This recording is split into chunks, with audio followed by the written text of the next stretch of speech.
Ladies and gentlemen, I present to you... Hello and welcome back to Self-Inflicted Aural Nostalgia, a fan's Guided by Voices podcast. My name is Jeff Gomez, and I'm the author of the forthcoming book, Zeppelin over Dayton, Guided by Voices, album by album. Zeppelin over Dayton will be published in June by Jawbone Press, but it's available now for pre-order on Amazon. Today we're going to be looking at the band's first LP of 2020, Surrender Your Poppy Field.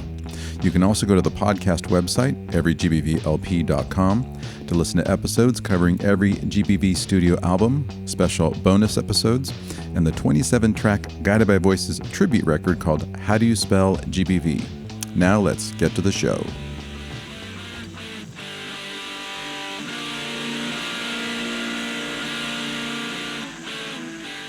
Okay, we're back. We're barely into a new year, not to mention a new decade, and we already have a new record from the group.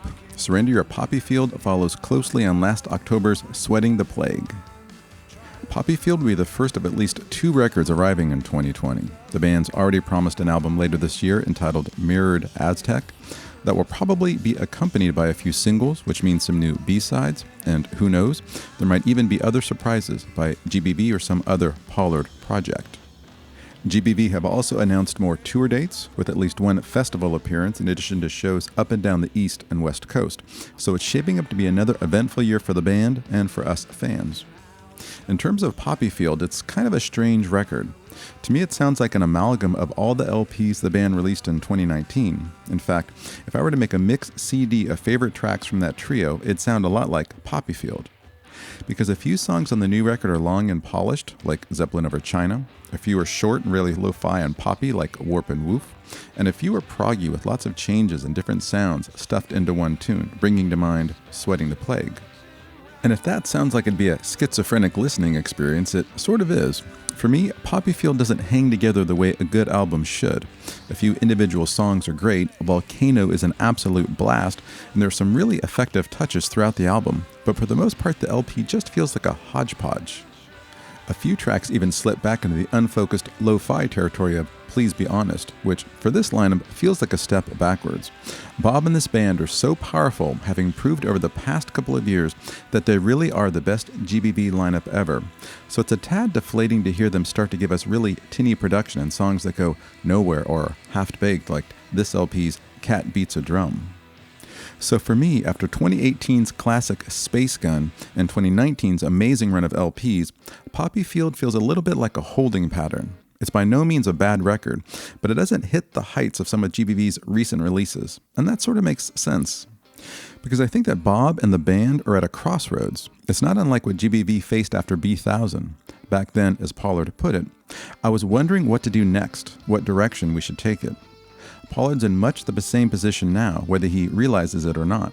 He's surrounded himself with ultra-competent players, and he has a producer who knows how to capture the group's sound. They make it easy for Bob to, as he says, pump out songs. The records of 2019 found him experimenting with different styles and forms, whether that meant really short songs or really long albums. But after closing out a year which saw GBV issue 3 really different LPs, where does he go next? The fact that we're having this discussion in 2020 at the start of a new decade makes it even more poignant. It's as good a time as any to ask, what will the next 10 years bring for the band? The 90s saw GBV break and then, not long after, break up. Bob began the decade in obscurity, hit some amazing heights in the middle, but ended it in sort of an artistic limbo. The band's most solid releases, due to the collapse and isolation drills, failed to break them out of the indie rock rut. The band dissolved in 2004. In 2010, Bob reformed the group and turned in, over the course of the decade, a whopping 13 records, more than a few of which were as good as anything the band had ever done. He also assembled a new group of players who turned in shows as exhilarating as any they'd previously played. And while last year and the last decade ended on the high note of the epic New Year's Eve show, Bob had to sit down at various points and felt like throwing up 2 hours into the gig.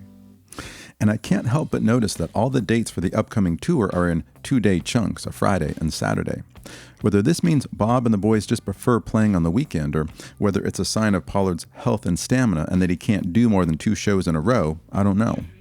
But I'd have to think that the next decade will come with some pretty big changes to the group's performances, if not their records. And Bob will have some important decisions to make in terms of where he wants to take the band, their sound, and how or if he wants to bring the GBV story to some sort of close. But that's, of course, all in the future. Let's get back to the record at hand, new LP, Surrender Your Poppy Field. The title has its origins in the 1939 film The Wizard of Oz. In that movie, Dorothy looks up to see, written in the sky, Surrender Dorothy. Poppies also play a key part in the story. When the quartet of characters try to take a shortcut through a huge field of poppies on their way to Emerald City, they discover that the plants are actually poison, putting them all quickly to sleep. Here's how author L. Frank Baum described the flowers in the first Oz book, 1900's The Wonderful Wizard of Oz. All across the meadows, many poppies blossomed, and that were so hypnotic and brilliant in color, they nearly dazzled Dorothy's eyes. Aren't they beautiful? The girl asked her companions as she breathed in the spicy scent of the big, bright flowers. Poppies are also, of course, a key ingredient in drugs such as morphine and heroin. And while the national scourge today is synthetic opioids like OxyContin and Vicodin, in Baum's day, in fact, right when he published the first Oz book, opium use in the U.S. was at its peak. Pollard's actually had the title for years. His 2013 side project, The Sunflower Logic, who only put out an EP, was issued on the fictional Pink Banana Records. The EP contained a fake catalog for the newly made-up label.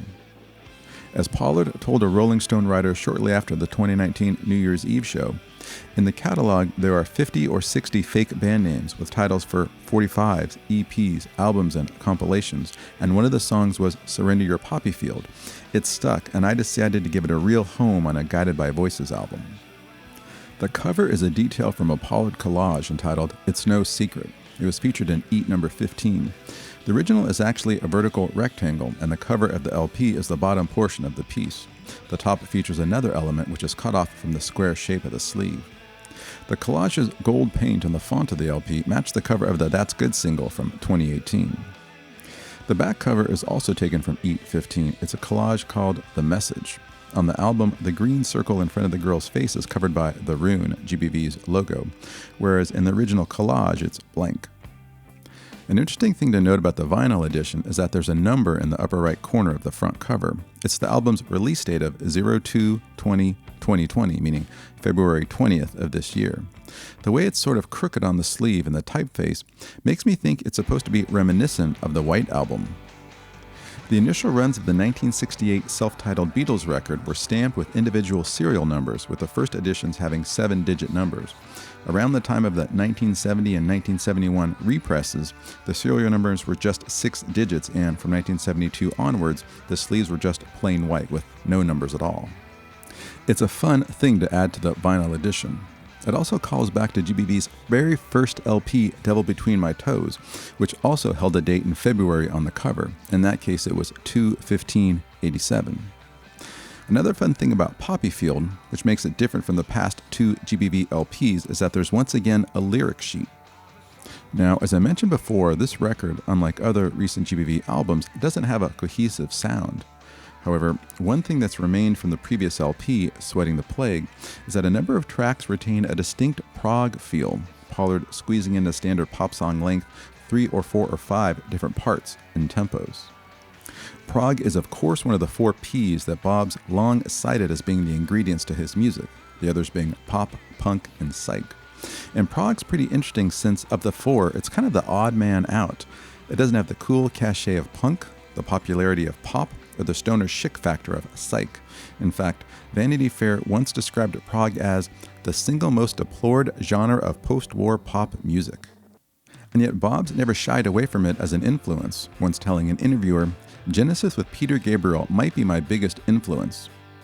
He also counts their 1973 record, Selling England by the Pound, as one of his top 10 records of all time. He knows what he likes, and he likes what he knows, and what he knows is prog. Now, for me, I never really got into prog, nor much like the little bit that I'd heard. The only stuff I ever came into contact with as a kid was second or third wave stuff like early Rush records, which I rejected, only liking the singles Spirit of the Radio and Tom Sawyer. But since this seems like a pretty important part of Pollard's past, and since after hearing Poppy Field I knew I'd be referencing a bit, I thought I should do my prog homework. So I read a few books and bought a bunch of albums, and now that I've delved into prog a bit, I think that some of my earlier characterizations of Bob's songs being prog may have been a bit off the mark. Because the different section of Pollard's tracks I feel owe less to the vaunted and legendary time signature shifts that prog bands are known for than they're indebted to the modular songwriting of Brian Wilson. It's not as far-fetched as you think. Even though neither Wilson nor his band are mentioned in Dave Weigel's compulsively readable book from 2017, The Show That Never Ends, The Rise and Fall of Prog Rock, in Jerry Ewing's Wondrous Stories, A Journey Through the Landscape of Progressive Rock, which came out that same year, they do get a mention.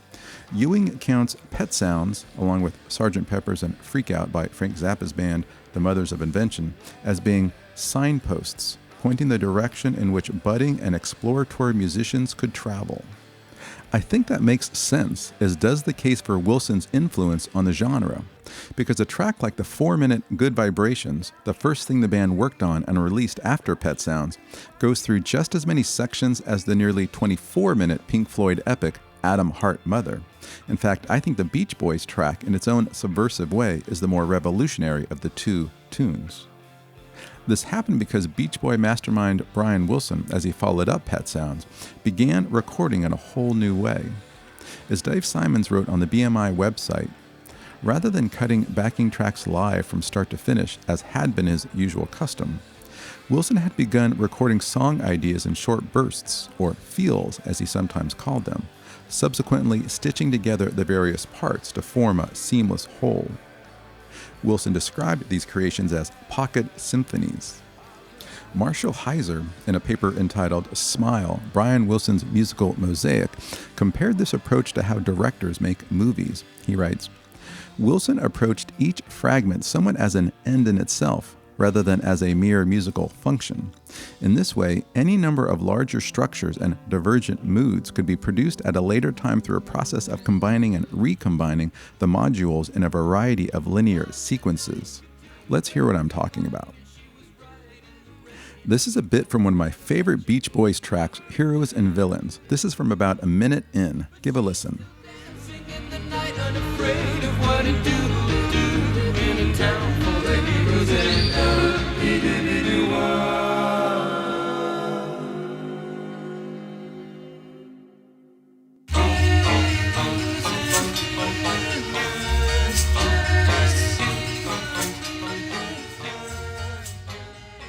That shift you hear is not a time change, it's basically a musical jump cut. The track flashes to a whole new segment rather than just speeding up or slowing down. And the song, as well as Wilson's work at the time, contained lots of shifts like that. Now let's hear a more traditional prog example. Here's a famous one, Money by Pink Floyd. It's from the granddaddy of all prog records, Dark Side of the Moon. The track begins and ends in 7/8 time, but about halfway through, it shifts into the more standard 4/4 for Gilmour's guitar solo. Let's give a listen.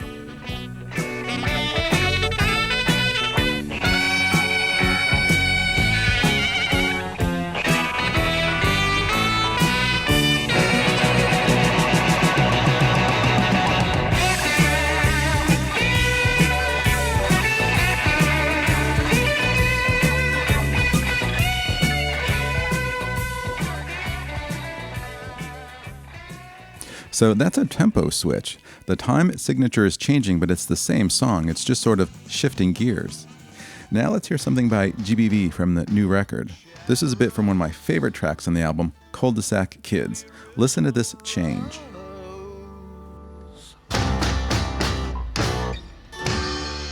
Tainted, exposed wings, their hearts purged of school. Cul-de-sac kids have the best parties. That to me smacks more of what Brian Wilson was doing in the late 60s than what Robert Fripp was doing around the same time. And really, it's what GBV's been doing for years. Whether it was putting a whole bunch of songs on short records like B-1000 or 8 Lane Lanes, or on recent records with tracks like Tiger on Top, and a few from this LP. Pollard and the band aren't just speeding up or slowing down what Weigel calls, when referring to King Crimson, sprint rest. Instead, Bob's creating lo-fi pocket symphonies, packing in 3 or 4 songs in the space of one. This comparison, I realize, only goes so far. Brian Wilson was a perfectionist in the studio, whereas Bob doesn't even show up. Pollard prefers to record all his vocals at once, often in a single sitting, as if he's doing the voice of a cartoon caterpillar in an animated movie. But what Bob does in his kitchen, with his boombox as he's composing, is similar to how Wilson would later stitch together his creations. The difference is that Pollard's demo already has all the sequences in place, which the band then records. The editing and arranging's already been done in Bob's head. I should also say that not all of Wilson's material was as pristine or as sophisticated as the Pet Sounds or Smile era.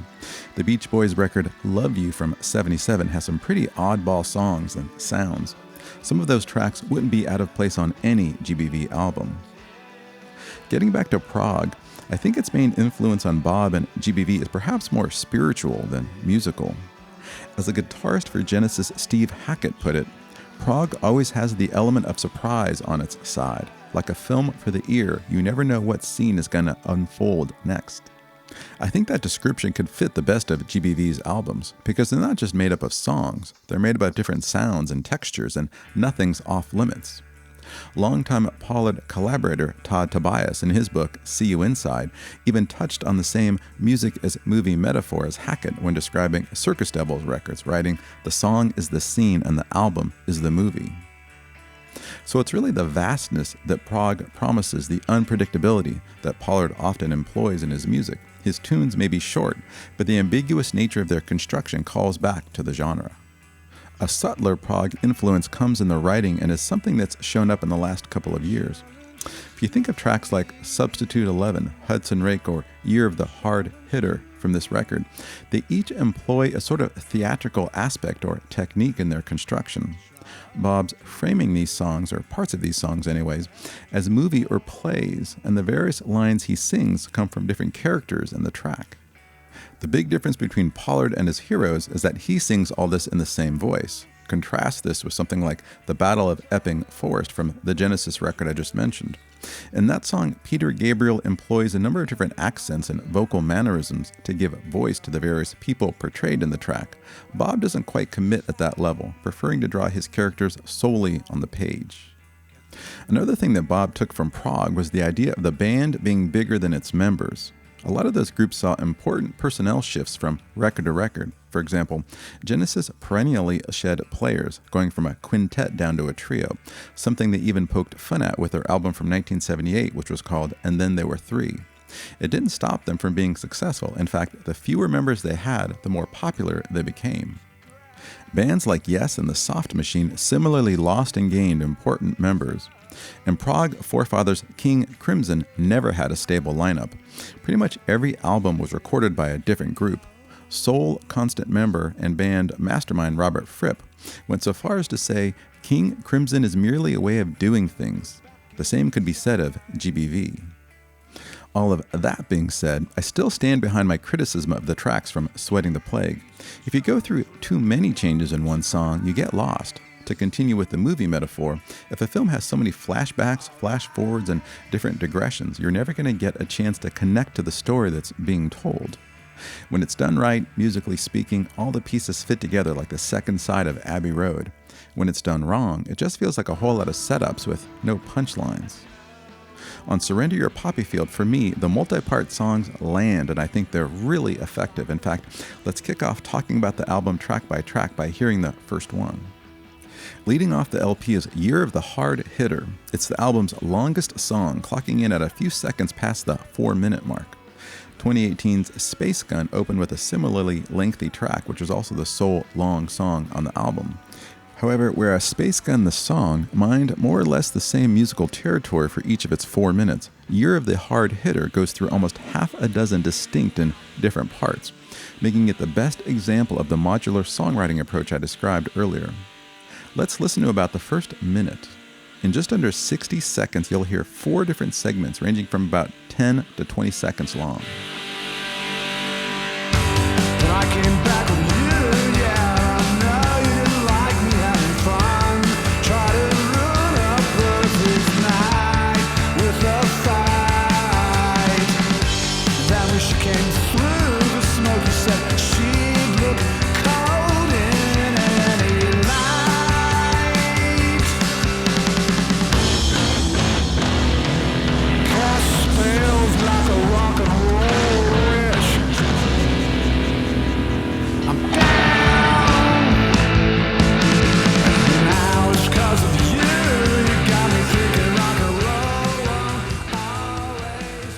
So that's kind of crazy, right? And yet it totally works. To my ears, it's actually reminiscent of Back to Saturn X Radio Report off Propeller. And yet it also goes back to something like Alien Lanes, because what was Hit except a snippet that didn't get wrapped up or folded into a larger song? All the various parts of Hard Hitter add up to a phenomenal track with so many shifts in sounds and tempo that listening to it is like being on a roller coaster that jerks you one way before throwing you in another. And whereas I was critical of some of the songs off Sweating the Plague, which were structured in a similar way, the difference here is that I love all the little snippets the song is made out of. Even when there's a 20-second guitar figure a bit more than 2 minutes in, it's soon joined by some blistering lead work from Gillard. Another brilliant aspect of the song is that the lyrics are actually quite sad. Apart from some usual Pollard fun, he makes an amusing allusion to Warhol by mentioning Andy Campbell's soups. Bob writes of being down and crying like a broken-hearted child. At one point, he even admits that he's been envisioning a life without music, noting that someone's got him thinking rock and roll won't always be around. That's got to be a terrifying idea for someone who's dedicated more than half of his life to rock. I should also state that the song first starts with a snippet from a local newscast, a meteorologist declaring that the day's high will only be 20 degrees. This is, of course, 12 degrees below freezing, but still 15 degrees higher than the inside. A voice that sounds like Pollard's then says "okay" as the clip ends and the song starts. Next up is the album's first single, Volcano. True is the time when I see you. Blue are the blinds that I see through. This slow burn of a song, starting with a guitar line that's one note away from the intro to A Salty Salute, is absolutely amazing. In fact, the whole track has a very 90s vibe, but not the GBV of the 90s. Instead, Volcano sounds like GBV's version of Creep. In fact, if this had been a single in 1993, I guarantee it would have landed right in the buzz bin. Why Pollard would go all Pixies in the band's fourth decade is a mystery, but I don't care since the track sounds absolutely massive. Kevin March's drums sound, no pun intended, gigantic, and the chorus is thick and warm and just glorious. It's the best the band has sounded in a long time, and it's the best sounding and my favorite song on the album. The plaintive lyrics match the mood of the song. Pollard describing himself being in a blue room while red are the taillights in your eyes and red are the scars running through you.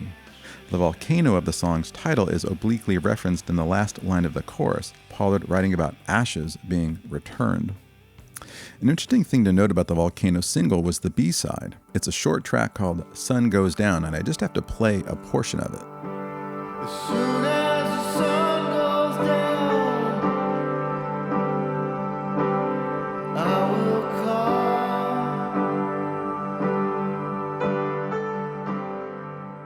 Isn't that gorgeous? It reminds me of Dylan's former backing group, The Band, which is something I can't say GBV's ever sounded like. The only bad thing about the track is that it's woefully short at just 1 minute and 35 seconds. And that's not just Kevin March singing, but he wrote the track as well. As I've said before, I'm a huge fan of his. Not only is he the best drummer to have ever been in the band, which is saying a lot, but he's a great singer and a talented songwriter. His 2 songs off of August by Cake were a revelation, not to mention some of the best tracks on the album. I'm not the only one who wants to hear more from him. Apparently at Heedfest last summer, people were asking him about a solo record, to which he responded, "Talk to Bob." Well, solo record or not, I hope he crops up on more GBV albums. He's got a great voice, and I'd love to see him grow into sort of taking a Tobin Sprout role in the group. Anyway, moving on, drive yourself to the Queen parking lot. When Samantha called her valet dressed in blue, said go slowly, I'm heavy, how about you? They were unclear.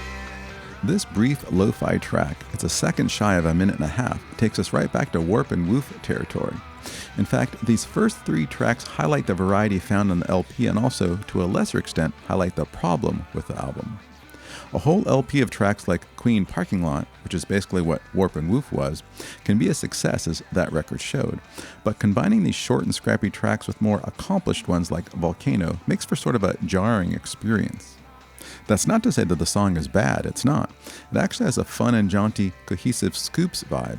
It just doesn't do much for me being the third song on a 15-track album, but like I said, it's over soon and we're into the next tune.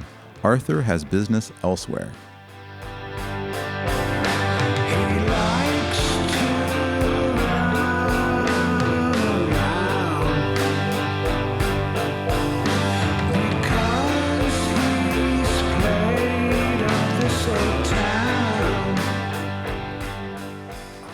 This has a strange sort of carnival feel with a pipe organ or mellotron appearing throughout.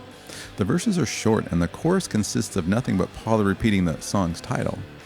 Again, it's not a bad song and it has some nice lyrical touches late in the track, but the listener is given no real sense of who Arthur is and what his business elsewhere is, so it falls a little short for me. That being said, I bet it'll sound amazing live. Anyway, forget about Arthur because now it's time to meet the Cul-de-sac Kids. Cherubs for the original rose,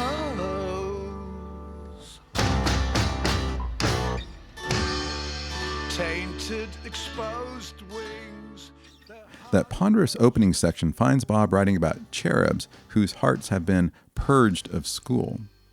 45 seconds in, the whole band comes in as Paula declares that cul-de-sac kids have the best parties, reiterating this a few seconds later by stating, "Boy, those sack kids throw good parties." After just 30 seconds, the song fades into a slower section where Bob speaks of liberated youth, their morals abandoned with parents away. What's interesting is that I don't know if Pollard's reaching back to his past with this track, remembering his own high school era hijinks, or whether he's making a statement about the rich and coddled kid he sees around him today. A clue could be when he says, "Let's go to the arena." That could be a reference to the Hera Arena, a local venue where Bob saw lots of great rock bands play in the 70s. GBV later played there opening up for the Breeders. Hera Arena was destroyed during last year's tornadoes which hit Dayton over Memorial Day weekend. The final segment of the song, which features synth strings and whistling along with a high Peter Hook bass line from Mark Shue, sounds absolutely amazing. It's a wonderful ending to a really fun track. My only complaint is that I wished every section of the track were twice as long.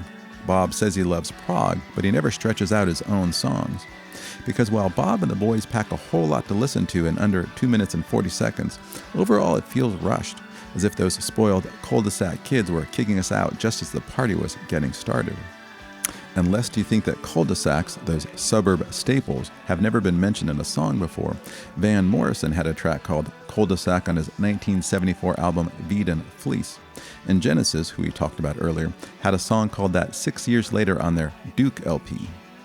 Personally, whenever I think of cul-de-sacs, I'm reminded of the wise words from Vic the Garbage Man from the movie The Burbs, where he says, "I hate cul-de-sacs. There's only one way out and the people are kind of weird."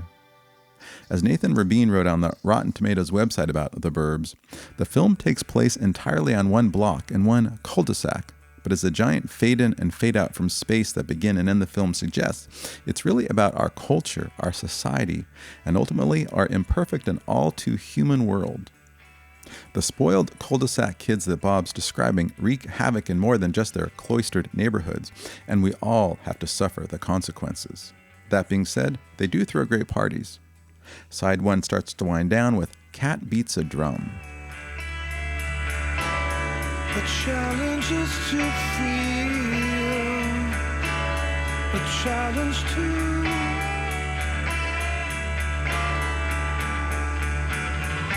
try if you may, if you go ahead. Even though a feline is mentioned in the title, there's a weird squeaking in the background for most of the track that sounds more like a mouse. Unfortunately, that's the most interesting thing happening in this tune, which almost reverts back to the sloppy style of Pollard's solo record /GBV return, Please Be Honest. In fact, this is very reminiscent of The Quakers Arrive from that album. There's no real tune, the production is thin and tinny, and Bob's vocals are weak throughout. Like when Pollard sings the rather innocuous line, "Every morning I wake up, go outside," it sounds so bad I just cringe. I have no idea what effect he or producer Travis Harrison is going for, except to say that it's not a lot of fun to listen to. Plus, since it's 2 minutes and 38 seconds, it's actually a long song for the band and for this record. For example, it's longer, if only by a second, than Cul-de-sac Kids, which is one of the best on the record. If Cat Beats a Drum lasted just a minute and was on a double album, it could probably pass by more or less unnoticed. But on an album with a comparatively spare 15 tunes, it sticks out like a sore thumb. It's my least favorite track. The one saving grace is there's a funny line which references the author of the American poetry classic Leaves of Grass, Pollard writing, "Cold wet grass between my toes, Walt Whitman blows his nose." Last song on side 1 is Windjammer. And above my ears, die no more. Breathe no fire, but I know war. If all the crosses point down. This is a pretty good song, although the sound for most of it's a bit thin. The first part is just acoustic guitar, drums, and bass. But Mark Shue turns in a killer bass line, and Kevin March plays some really interesting things on the drums, so it holds your attention. The lyrics are also fun, Pollard declaring early on, "If all the crosses point down, I go north." In the track's last minute, the song and the sound expands, the drums going crazy and some killer electric guitar lines pummeling the listener. During this section, the album's title gets mentioned, Pollard writing, "Surrender your poppy field, dampen your militant flame." For the record, a windjammer is a type of ship with multiple masts. It's been around since the 19th century, though I don't know how it's connected to the song. Maybe this is Pollard's version of Come Sail Away? At any rate, the first song on side 2 is Steely Dodger.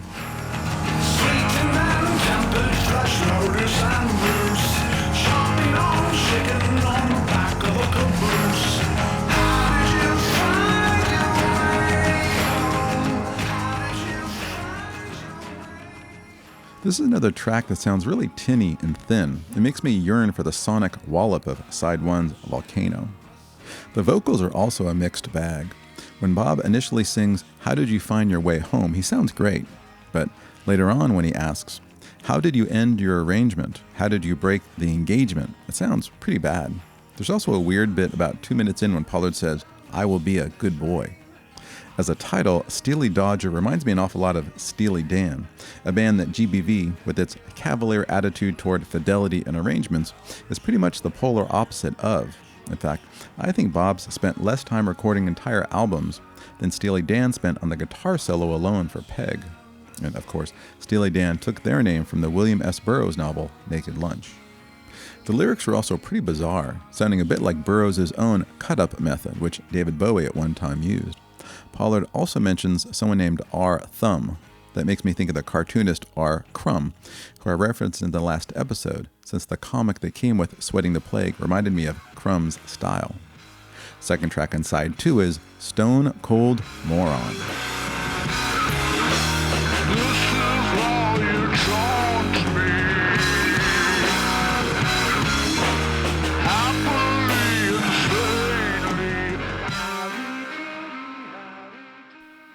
This super heavy song is also super fun, with pretty much everyone in the band taking the piss out of heavy metal and playing their hearts out as they do so. The guitars crunch, Kevin March is going apeshit on the drums, and I could swear Bob name checks the 50s kids show Howdy Doody, although it doesn't appear on the lyric sheet. Another fun aspect is that bassist Mark Shue's younger sister, Abby, appears on the track, singing the line, "Hey, you shouldn't call people names." Abby works at the Speed Art Museum in Louisville, Kentucky. The chorus of Stone Cold Moron, Get Out of My Way, suggests the song's about road rage. Maybe Bob wrote it while trying to pass an especially slow driver on his way to Wings one day. This idea is reinforced, the road rage part anyway, not the part about him going to Wings, since at the end of the song you hear Pollard playing the part of a policeman and telling someone to step out of the car and asking, "Sir, put your hands where I can see them and step out of the car." It's a good ending to a song that's pretty fun to hear, and I hope like hell they play it on the upcoming tour. If they do, they need to get Steven Stephanakis from the GBV PD to play the part of the cop. Next up, it's time to pay a visit to the physician.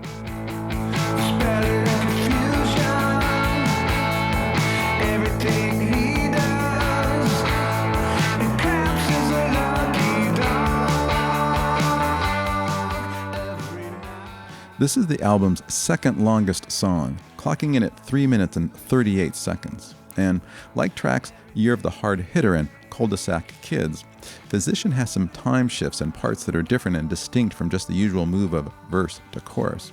But the changes suit the track well. It all hangs together and works for the song. The lyrics, consisting of Bob delivering advice to his doctor, telling him, "Come on, physician, position your love light," are pretty funny. And since Pollard's recently talked about his doctor, he's the one who supposedly suggested the 100-song New Year's Eve concert, I have a feeling Bob came up with the idea for this track while sitting in his doctor's waiting room.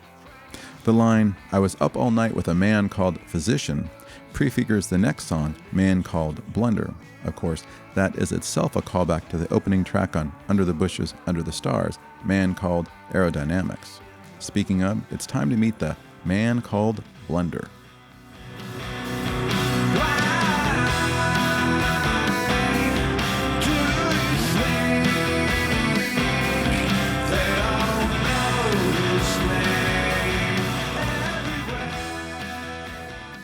This was released as a single at the same time as Volcano. Of the two, I much prefer Volcano. That to me is a perfect song, showing Bob and the guys mining a sign they haven't really played before. Whereas Blunder, while not at all being bad, sounds a bit more routine. There's nothing in it to really latch onto. There's no discernible chorus and not much melody. And while the guitars sound huge with an awesome tone and a lot of crunch, they start at 11 and continue like that for the entirety of the song. An interesting thing about Blunder as a single is that the B-side was She Wants to Know. Let's give that a bit of a listen. She wants to know which way the wind blows and which way to go. I'm never gonna... What's interesting is that this is a remake of a track off the band's first ever release, the 1986 EP, Forever Since Breakfast. I've long been a fan of that record, counting the final track, The Other Place, as one of my favorite GBV songs, so it's really fun to see Bob return to that material. In fact, here's the original. She wants to know which way the wind blows and which way to go. I'm never gonna tell her. And she wants to know. The new version's a bit slower than the original, which is why it's about 20 seconds longer than what appeared on Forever Since Breakfast. But otherwise, the lyrics and indeed the entire spirit is the same. It's an interesting song, with Bob playing the role of put-upon artistic genius no one really understands, a position he occupied for the 80s and the early 90s. Because the thing that she wants to know is why Pollard acts the way he does. Why can't he take it slow or settle down? Basically, why can't Bobby be like every other guy in Dayton and settle into middle-class life, make his house payment, go camping with his kids, work in his car on the weekends? And it's interesting to ask, now that more than 3 decades have gone by since Pollard wrote those words, does he know why he acts the way he does? It's a subject Bob's tackled before in numerous songs. It's hard to know someone you're close to, but it's even harder to know yourself. Writer W.M. Spackman once described a romantic partner as a presence with secrets. But what about our own secrets, the ones we keep even from ourselves?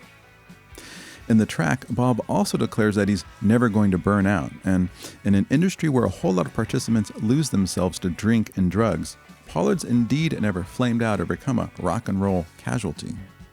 But I wonder, now that he's looking back on some of these lines 35 years later, how does he think he fared? Was it a losing battle? Does he still consider music a loser's game? And if so, where is he coming out in the final tally? Going back to Man Called Blunder, it almost seems like with this song, Bob's replying to, or at least commenting on, She Wants to Know, which is why it makes for a perfect B-side. In the new track, Pollard writes that, all these years later, everywhere he goes, he's still coming across nothing but a loser's game. And he asks, point blank, why, all of the time, is it still the same? Those questions of fortune and fame, which Pollard touched on in the 80s with She Wants to Know, and which he's revisited every decade since in countless songs, appear even here, and the answers are still elusive. Next up, you know you said whoa, because it's Whoa, Nelly. Whoa, Nelly, slow down and be cool.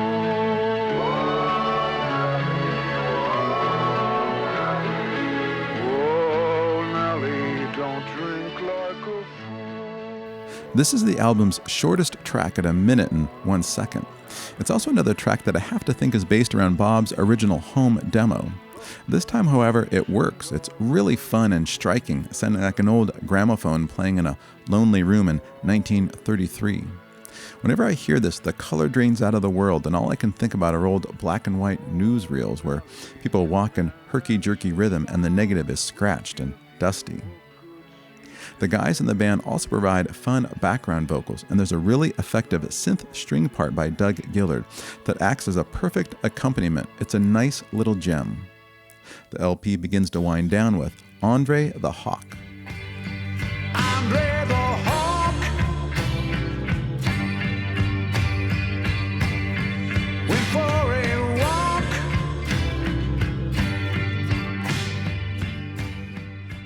This is another short song, clocking in at a few seconds past the 2-minute mark. The first line's pretty banal, Bob writing, Andre the Hawk went for a walk. And yeah, I guess that's funny since hawks don't in fact walk, they fly, but it still feels a little lazy, like we're back in bulldog skin territory. The music's pretty light, eschewing the band's usual hard rock attack for a more wistful approach. Pollard's vocals a bit shaky throughout, but Mark Shue continues to shine with some nice bass touches. It's not a bad song, but it feels a bit like filler since we're nearing the album's final stretch. Second to the last song is Always Gone. You can pick a fight, make it right. It's really all up to you. How when to find a seam, split the stream, and you know how to split through it. Another one of the album's shorter tracks, clocking in well below the 2-minute mark. This again gets squarely back to warp and woof territory. It's short, lo-fi, and totally anthemic. It's an absolute blast of pure GBV. The real star of the show again is Mark Shue, whose ultra-melodic bass line is a key ingredient. You have to go all the way back to Echo Smyron to hear a comparable bass line, which is saying a lot, not to mention his high praise. The cadence and the way Bob sings the verses reminds me of the very fine Fountains of Wayne song, All Kinds of Time, off their 2003 record, Welcome Interstate Managers. And remember that Pollard has a connection to that band. He was approached by Tom Hanks to write the title track for his film, That Thing You Do. Pollard turned it down, and the song was subsequently written by Fountain of Wayne's Adam Schlesinger. The song went on to be nominated for and won several awards. So again, Bob could have won an Oscar. That's all I'm saying. Anyway, while Always Gone is a lot of fun, it's a bit of a shame it's not recorded better. After the knockout sonics of Volcano, I don't know why some of the tracks on Poppy sound so thin and tinny. This brings us to the final track, Next Sea Level.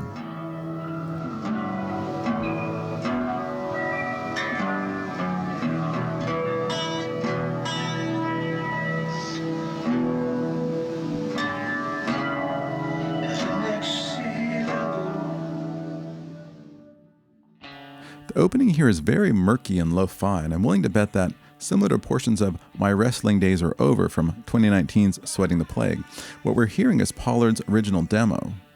Since this portion takes up a third of the song's 3-minute running time, to me it seems excessive since, while it may be an insight into how Bob works, it's not a lot of fun to listen to. When the song finally kicks in, it's a pleasant listen. Pollard does an admirable vocal acrobatics, and the guys create a really pleasant, lazy background. By the end, there's a guitar noise that sounds very much like something you would have heard on a Cars record in 1978, which is ironic since Bob, and especially Doug, chafed at the new wave touches that the late Rick Ocasek tried to add to Do the Collapse all those decades ago. Whether or not the song's title, Next Sea Level, has to do with climate change or some other sort of ecological concern, I can't tell. Regardless, it's an okay song and a fitting, low-key ending for a fine album.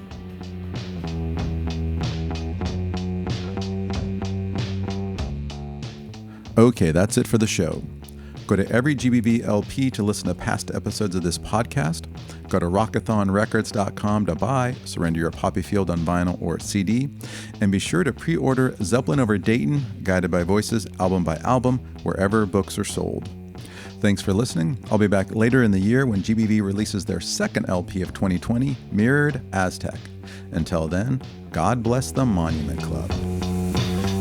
On the sex list, the new